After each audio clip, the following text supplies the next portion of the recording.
83 kg di cocaina, 103 di hashish e 170.000 euro in contanti sequestrati, 10 gli arresti. Maxi operazione della Guardia di Finanza di Verona coordinata dal 7° Dipartimento della Procura della Repubblica di Milano.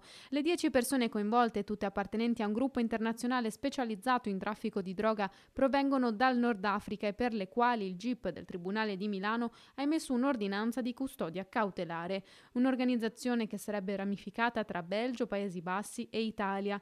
La cocaina sequestrata era trasportata dal nord Europa su automobili modificate con doppi fondi dotate di aperture elettromeccaniche, mentre l'hashish arrivava in confezioni di snack con etichette ispirate a marchi famosi.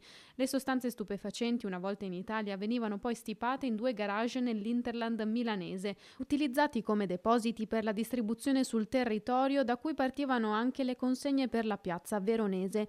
L'indagine delle Fiamme Gialle è partita nel settembre del 2023, dopo che a un cittadino marocchino erano stati trovati in auto 16 kg di hashish, episodio che ha fatto scattare la macchina dei controlli. Con pedinamenti, videoriprese, intercettazioni telefoniche e ambientali è stato ricostruito dalle Fiamme Gialle lo schema criminale e identificati i membri del gruppo, riconducibile alla rete transnazionale Mocro Mafia, composta prevalentemente da soggetti nordafricani.